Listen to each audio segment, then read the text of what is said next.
Welcome to AI in 10. I'm Chuck Goetschel, and every day my AI clone breaks down the biggest AI story in 10 minutes or less. What it is, why it matters, and how you can actually use it. You know that feeling when you're scrolling through your phone and suddenly realize you've been staring at the same app for 20 minutes without actually doing anything productive? Well, imagine if that app was actually learning from everything you did during those 20 minutes and then started making decisions for you. That's essentially what happened this week when researchers discovered something pretty wild about how AI systems are learning from our digital behavior. And honestly, it's both more fascinating and more important than most people realize. Let me paint you a picture of what's really happening here. Every time you interact with an AI system, whether that's asking ChatGPT a question, getting recommendations from Netflix, or even just typing into Google, you're not just getting an answer. You're actually training that system to be a little bit better at predicting what humans want. But here's where it gets interesting. Researchers have been studying something called passive learning in AI systems. This is different from the obvious training that companies do with massive data sets. This is AI learning from the millions of tiny interactions happening every single day. Think about it like this. When you ask an AI to help you write an email, you might ask it 3 different ways before you get the tone just right. Most people think those first 2 attempts were just throwaway interactions, but the AI system is actually learning from all 3, including the fact that you rejected the first 2 attempts. It's like having a really attentive waiter who not only remembers your order, but also notices that you always send back the soup when it's too hot. Except this waiter is serving millions of people simultaneously and never forgets anything. The research shows that this passive learning is happening at a scale that most of us never really considered. Every no, that's not quite right, and every perfect thanks is data. Every time you scroll past an AI-generated image or click on one, that's information the system is absorbing. Now you might be thinking, Chuck, this sounds like AI is basically spying on everything I do, and I get why that might feel creepy. But here's the thing, this isn't necessarily about privacy invasion, it's about how these systems are getting better at understanding what humans actually want versus what we say we want. Because let's be honest, we're not always great at asking for what we actually need. You might ask an AI to write a professional email, but then edit it to be warmer and more personal. That gap between your request and your actual preference, that's incredibly valuable information. The researchers found that AI systems trained with this passive feedback perform about 30% better at understanding context and intent, which basically means they're getting much better at reading between the lines of what we're actually trying to accomplish. So what does this mean for your day-to-day life? Well, first off, it means the AI tools you use regularly are probably getting noticeably better at helping you, even if you haven't consciously noticed it. If you've been using ChatGPT or Claude or any other AI assistant for a few months, think back to your early interactions versus your recent ones. I bet the recent conversations feel more natural, more helpful, more like the AI actually understands what you're trying to do.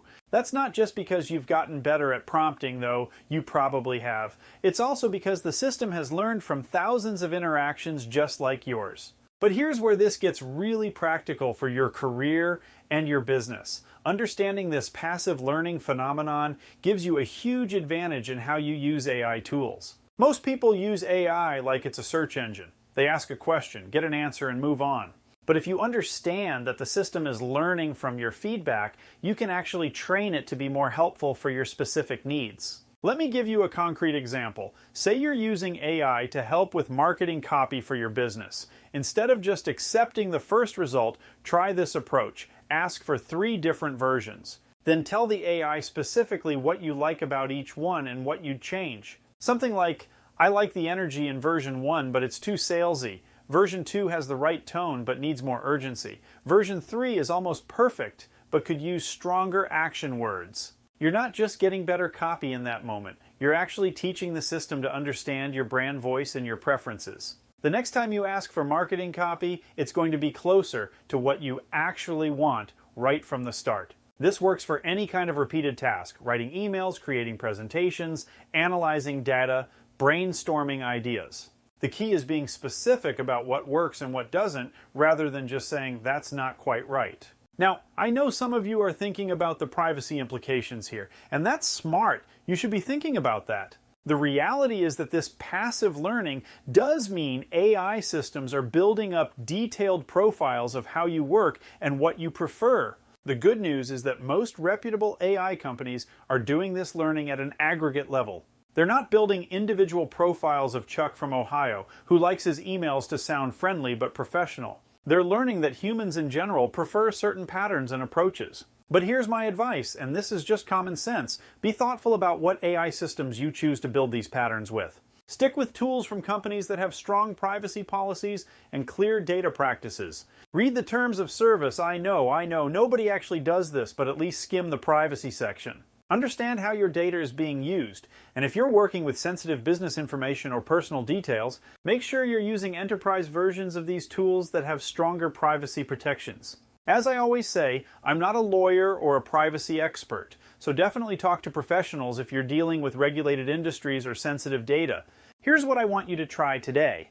Pick one AI tool that you use regularly, whether that's ChatGPT, Claude, Perplexity, or whatever you prefer. Think about one task that you do repeatedly with that tool. Maybe it's writing emails, maybe it's brainstorming, maybe it's analyzing information. Whatever it is, I want you to approach your next interaction differently. Instead of just asking your question and taking the first answer, ask for multiple options. Then give specific feedback about what works and what doesn't. Be detailed about your preferences. If you're writing emails, tell the AI whether you prefer formal or casual language, whether you like direct communication or more diplomatic phrasing, whether you want lots of detail or just the key points. If you're brainstorming, let the AI know whether you prefer creative wild ideas or practical actionable suggestions, whether you want lots of options or just a few refined ones. The goal isn't just to get better results today, it's to train the system to understand your working style, so that every future interaction is more helpful right from the start.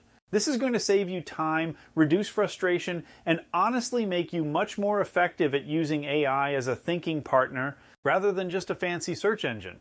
And here's the bigger picture benefit. By understanding how these systems learn, you're positioning yourself to get maximum value from AI tools as they continue to evolve. You're not just using AI, you're developing a collaborative working relationship with it. Look, this passive learning phenomenon is just going to accelerate. AI systems are getting better at understanding context, reading emotional cues, and predicting what we need before we even ask for it.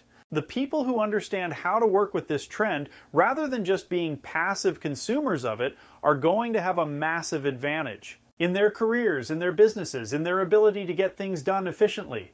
This isn't about becoming a technical expert. You don't need to understand the algorithms or the machine learning theories. You just need to understand that these systems learn from interaction and that you can influence that learning in ways that benefit you. The key insight from this research is that AI isn't just getting smarter in general. It's getting smarter about working with humans specifically. And the humans who lean into that collaboration, who understand how to provide good feedback, and build effective working relationships with AI tools are going to be the ones who thrive in this new landscape. Because at the end of the day, this isn't really about the technology, it's about amplifying human capability and creativity. The AI systems that learn from our feedback aren't replacing human judgment, they're getting better at supporting it. That's today's AI in 10. If you want to go deeper and learn AI with a community of people just like you, join us at aihammock.com. I'll see you tomorrow, my friends.